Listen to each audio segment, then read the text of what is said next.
Hello and welcome, I'm Thomas Porteous and you're watching Gulf Today on NewsX World. Let's take a look at the top headlines of the hour. The Red Cross says it has transferred 3 sets of unidentified remains to Israel, which are still being examined and may not belong to missing hostages. The handover follows Israel's return of 30 Palestinian bodies to Gaza, marking another step forward in the fragile ceasefire despite deadly strikes this week. Saudi investors are ready to pour billions into rebuilding Syria, but US sanctions remain the biggest obstacle. Washington now signals possible support for the easing of the Caesar Act to allow limited reconstruction funding. The United Nations calls for renewed negotiations on Western Sahara based on Morocco's autonomy plan, a move Algeria says undermines decolonisation principles. The resolution renews the mandate of the UN peace mission but fails to address the territory's final status. The top US sanctions official will visit the Middle East and Europe to push the administration's maximum pressure campaign on Iran, seeking stronger coordination with allies. The trip comes as Washington faces growing questions over the effectiveness of its Iran policy. Lebanon accuses Israel of escalating military strikes despite international calls for negotiation, calling it a breach of sovereignty and a threat to regional stability. The Foreign Ministry says the attacks undermine efforts to restart indirect ceasefire talks. The Israeli military chief legal counsel resigns following the leak of a video allegedly showing abuse of Palestinian detainees, raising questions about accountability within the IDF. The resignation has sparked public debate about oversight and the rule of law in Israel's military operations. Now in other news, Chinese President Xi Jinping is set to meet South Korean President Lee Jae-myung on the final day of the APEC summit, his first visit to South Korea in over a decade. Tanzanian President Samia Suluhu Hassan secures over 95% of the vote in a landslide election victory, state TV has reported, amid an ongoing internet blackout. The results come after days of deadly protests, with the opposition claiming hundreds killed and the UN reporting credible evidence of at least 10 deaths. Okay, major Saudi Arabian firms are planning billion-dollar investments in Syria as part of the kingdom's business-forward approach to the country's recovery. Abdullah Mando, the CEO of the new Saudi Syrian Business Council, has informed that among the companies looking to break into the market are Saudi renewable energy major ACWA Power and state telecoms firm STC. Mando has added that the plan is to start with the basics in Syria's war-torn economy by rebuilding energy, financial and telecoms infrastructure. Saudi has been the main engine driving global re-engagement with Syria since former President Bashar al-Assad's government was toppled last year. In May, the kingdom hosted a historic meeting between US President Donald Trump and new Syrian President Ahmed al-Shara, where Trump announced he would lift all sanctions on Syria. However, the most stringent restrictions, known as the Caesar sanctions, can only be removed by an act of US Congress, where lawmakers are split but are expected to reach a decision before the end of this year. Now, in other news, a US State Department spokesperson has now said that the Trump administration supports repealing the Caesar Act sanctions on Syria through the National Defense Authorization Act. The spokesperson has stated that the United States is in regular communication with regional partners and that it welcomes investor engagement in Syria. The Caesar Act imposes wide-ranging sanctions on Syria, targeting individuals, companies and institutions linked to ousted Syrian President Bashar al-Assad. Now joining us to discuss this is Mati Zaweg. He's a geopolitical expert. and he joins us live from Tel Aviv in Israel. Matti, thank you for joining us. Let's first of all start with the Saudi Arabians. Why do they want to hold Syria up? Obviously, it was them who advocated for Syria to have all these sanctions removed. And of course, then following up from that, how likely is it that the US will bypass Congress once again, of course, and lift the Caesar Act sanctions on Damascus? Well, good morning, Thomas. I think that a lot of conversations has been held between the parts since Trump himself. He said that he wants to remove all the sanctions, but let's not forget that all the sanctions were held because the new government in Syria didn't fulfill everything they have to do to what the Caesar Act was done in the beginning. I mean, this was for al-Assad, not for them. But anyway, most of the things, political framework that they were working, it was for peace and security in a new Syria. And this is not fully fulfilled from the Syrian side, with the central government having attacked minorities like the Druze, like the Kurds. So there have been a lot of discussions in the US. And of course, they didn't do what they have to do now. With Saudi is also a big partner of the US. And of course, Trump wants them also to help. But let's see what is going to happen now, because there is a big discussion the same way with the sanctions in Russia, when first they say they are going to lift the sanctions with Russia to help them go further in the ceasefire and everything. Now, this is also an internal fight against the US Congress, and it's not going to be so easy. But I think anyway, the Saudis are going further with some of their investments. Yes, indeed, Matti. Do stay with us as we have some further updates to share with our viewers. The United Nations Security Council has adopted a US-drafted resolution backing negotiations on Western Sahara based on Morocco's autonomy plan, further calling it the most feasible solution to the territory's 50-year conflict. The text has urged both sides, Morocco and the Algeria-backed Polisario Front, to engage in serious discussions in the coming weeks. Let's take a listen in to the United States Ambassador to the United Nations, Mike Waltz. Совет готов приступить к голосованию по представленному на его рассмотрение проекту резолюции. Я ставлю проект резолюции на голосование. Прошу голосующих за проект резолюции, содержащийся в документе С 2025-692. Problem there with the bite we just played. However, we do move on. 11 council members have voted in favour, while Russia, China and Pakistan abstained.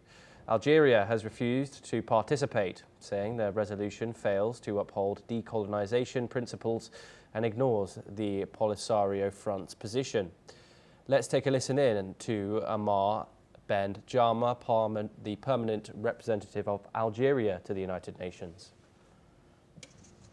Et en toute responsabilité, l'Algérie a tenu à illustrer sa prise de distance avec un texte qui ne reflète pas fidèlement, qui ne reflète pas suffisamment la doctrine onusienne en matière de décolonisation. The resolution also extends the mandate of the UN peacekeeping force, MINURSO, for 1 year and requests a strategic review within 6 months. Morocco's autonomy would give Western Sahara local legislative, executive and judicial powers, while Rabat retains control over defence and foreign affairs. The Polisario Front continues to demand a referendum on independence, an option absent from the current proposal. Okay, Matti Zaweg joins us once again to discuss this. Matti, the UN's latest resolution supports negotiations on the basis of Morocco's autonomy plan, not full self-determination, however. Does this effectively legitimize Morocco's control of the Western Sahara? Well, this is clearly one conflict that has been going on many, many years. And also the different U.S. administrations with the Moroccan side, they have tried to keep them inside themselves for not to go in a slippery road, because the Polisario Front was always looked like the bad guy. I mean, they were rebels backed usually from Algeria that themselves, they have a conflict with Morocco, and lately Trump said that he's going to solve this conflict between them. So all the stand of Algeria in this moment, together with Pakistan and Russia and China, that they are clearly from other side of the resolution of this conflict, is like trying to say, let's not give a bigger grip for the West and the US and the investors from the West. This is what is going on here, because there are some prospects of minerals in the areas they are supposed to be independent, and a lot of powers, they want to have a stake on this place. So this is a big chess, a big chess scenario in what everybody's moving their, all the pieces. And anyway, they are backing now Morocco, because in this moment, in the geopolitical configuration, the West is having more power to do it. Yes, indeed, Matti. And of course, Algeria, says the United Nations, with this vote, has failed its decolonization mandate. From your perspective, is this really a UN failure, this plan that's been put forward? Well, Algeria has been decolonized themselves, but they have been in a lot of political problems and economical problems and everything since their beginning, with a lot of political turmoil inside and millions of people trying to go out from there to live in France and other parts. So, I mean, they are talking about this decolonization card, but confronting a reality that is very unclear, because the Polisario Front is not really organized to run any territory, and it's like saying to them, let's finish one colonization from the West with the colonization of Morocco, that they are more settled and more likely to run all this area until a kind of solution is going to be achieved. It's very clear what's going on. This is about the superpowers and group of countries trying to have the hand on this, because Polisario is not so strong, and they are not really ready to run the places like this. And in this case, that's what it's going to be. Morocco is going to take care from that area until some solution is going in the future. If the Polisario is going to be strong enough, so there are going to be clashes and more problems in the future. If not, they are going to be like minorities in other countries in the world that are going to struggle for more independence for themselves. Okay, Matti Zaweg, thank you very much for joining us here on NewsX World. It's always a pleasure to talk to you on these issues. We now move on to our next story, and the US Treasury Department's top sanctions official, John Hurley, will travel to the Middle East and Europe this week as the Trump administration seeks to increase pressure on Iran. Hurley, the Undersecretary for Terrorism and Financial Intelligence, will visit Israel, the United Arab Emirates, Turkey and Lebanon in his first trip to the region since taking office. President Trump has restored his maximum pressure campaign on Iran, targeting its nuclear program and regional proxies. Hurley said he will work with partners to deny Tehran and its proxies financial access, block funding for violence and undermine instability. While in Israel, the UAE and Turkey, Hurley will discuss sanctions enforcement, money laundering and combating regional malign forces. Now joining us to discuss this, it's Dr. Hamid Reza Gholamzadeh. He is the director of Diplo House and he joins us live from the Iranian capital of Tehran. Thank you very much, Dr. Gholamzadeh, for joining us here on NewsX World. It's a pleasure to have you. The United States is sending its top sanctions official to West Asia to discuss renewed, quote-unquote, its maximum pressure campaign on Iran. From Tehran's standpoint, is this policy still effective, or has Tehran learned to circumvent it through Asia and, of course, Moscow? Thank you very much, Thomas. The mere fact that they are coming to the region and they need to discuss maximum pressure campaign with other partners in the region shows that they do not have the power to exert it against Iran. And the idea and the initiative failed in the first term of Trump administration in itself. And at that time, the situation was totally different from now. They had more options to put sanctions on Iran. And they admitted, a person like John Bolton admitted at the end of the first term of President Trump that the maximum pressure campaign failed and they could not bring Iran to its knees.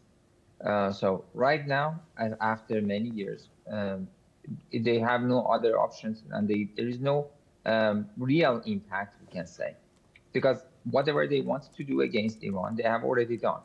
And Iran still is exporting its oil, and they have admitted during Trump's first administration, during Biden administration, and now in current administration, they have several times admitted that they cannot stop Iranian oil to be sold, especially to China. So what they are doing is just creating media hype and a campaign on media to show that they have the power to exert sanctions against Iran. But the reality is that the sanctions that they are imposing for the past several years have been just on the papers, and they don't have any extra pressure on Iranian side. So yeah, we have sanctions, we are suffering from some of them, but most of the recent ones are something that are just reimposing the sanctions or changing the names of the sanctions, or I don't know, imposing on sanctions on people who do not exist or on facilities and assets that do not exist.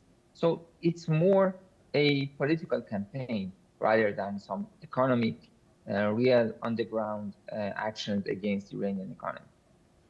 Yes, and Dr. Gholamzadeh, Washington claims Iran continues to fund militant proxies across the region. How do you respond to that accusation, and what does Tehran consider legitimate regional influence versus what the US calls destabilizing activity? What Iran is doing is supporting groups and parties that are actually indigenous to their nation. Like, for example, Hezbollah is a political party in Lebanon. Like, for example, Hashd al-Sha'bi is an official group in Iraq. But we have a country like the United States who is supporting a terrorist group in Syria, who has been and still is in its terrorist list. And they still support them, they meet with them, and they have received him in the United Nations General Assembly. So that shows that who is supporting the terrorists. They are supporting terrorists in other parts of the world, and they are doing in our region, and they blame Iran and other countries against what is being done. So no, Iran is not supporting terrorist groups. Iran is not destabilizing the region for the people of the region. But of course, yes, Iran is supporting the stabilization of the region for outsiders like the United States, who are trying to actually benefit from the region, and they want to make it in of their own benefits and at the cost of the people's lives and wealth of the countries of the region. So no, Iran is supporting the countries in the region and has always promoted security within the region by the states and players in the region, not the outsiders. Yes. That's the same accusation that they have had for many others, because their own interests are endangered. Yes, and of course, Iran has endured sanctions from the West for years, yet its oil exports remain steady through alternative markets. Does that prove that the United States can no longer contain Iran economically? Of course, it proves that. And moreover, it proves that the Americans are not the hegemons and they are not the superpower anymore. For the past several decades, I can say, or let's say at least for the past 2 decades, the United States has witnessed a decline in its power, and they cannot rule out the world anymore. So yes, they cannot impose any sanctions against Iran to cripple down Iran or to bring Iran to its knees. I personally remember at least 5 American presidents who said that they are imposing most crippling sanctions, quote unquote, most crippling sanctions against Iran, and Iran has never crippled out. So they cannot do that because the sanctions regimes and the mindset behind that has already failed. If it could be successful, it would be for 3 to 5 years maximum. But we have been under sanctions for 5 decades. For nearly 50 years, we have been under American sanctions. So never sanction regimes would work like that. And the excessive use of sanctions against other countries has actually paved the ground for them to work with each other. Iran, Russia, Venezuela, Syria, Lebanon, Iraq, many countries, Yemen, are countries who can work together because of the American sanctions. Okay. And that is the reason that the sanctions are not able to defeat Iran or other countries. Yeah, and finally, Dr. Gholamzadeh, of course, looking over the past year, the relationship between Washington and Tehran has been difficult to say the least. Do you see any realistic channel of communication still open between Iran and the United States? If the Americans come to their minds and think correctly, yes, there are chances for that. Iran, believe it or not, like it or not, Iran is a power in the region who can influence not only the region, but also further beyond. And the Americans need to realize this and recognize this fact. Something that President Obama wanted to do at the beginning of his presidential term. However, because of some unrest inside the country, they thought that there is going to be a change in the government in Iran, and they changed their rhetoric and their policy.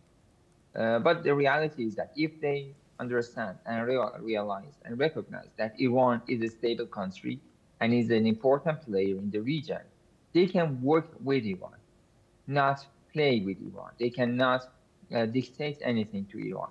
Right now, they think that they can impose anything on Iran, they can impose their will, and they can dictate Iran what to do. And it's not like how it will work.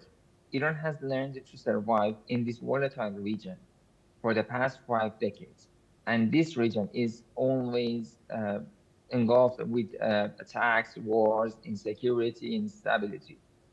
Yes. So when a country survives such a situation, it can survive anything else. So the Americans need to realize this. And if they realize that, they can sit at the table logically and respectfully, and then there are grounds for cooperation. However, with this administration in the White House, I would not, let's say, it would happen anytime soon.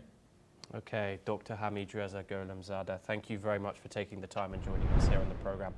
Pleasure to have you. We now move on once again, and Lebanon's President Joseph Aoun has accused Israel of intensifying airstrikes despite Beirut's offer to negotiate. The latest strike killed one person in southern Lebanon on Friday. According to reports, an Israeli drone targeted a man riding a motorbike in the village of Kunin, while another strike hit a building in Natabtieh, sparking panic among residents.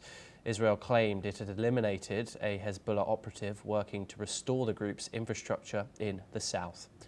Aoun said Lebanon remains ready for talks to end the Israeli occupation, but added that Israel is responding by carrying out more attacks. The comments came during a meeting with Germany's foreign minister. Moving on now, and Israel's military top lawyer, Major General Yifat Yerushalmi, has resigned after admitting responsibility for leaking a video that allegedly shows Israeli soldiers sexually abusing a Palestinian detainee. The video was filmed at the SDE Teiman detention facility and showed soldiers assaulting a detainee who was later hospitalized with serious injuries. Toma Yerushalmi, who had been on leave during a police investigation, said she approved the materials released to counter false propaganda against the army. Defense Minister Israel Katz said she would not be allowed to return to her post, adding anyone who spreads blood libels against IDF troops is unfit to wear the uniform. 5 reserve soldiers have been charged with aggravated assault and causing serious bodily harm. Israel has rejected international accusations of a systemic torture, insisting it remains committed to international law. And that's a wrap on Gulf Today. Keep watching NewsX World for more news updates from around the globe.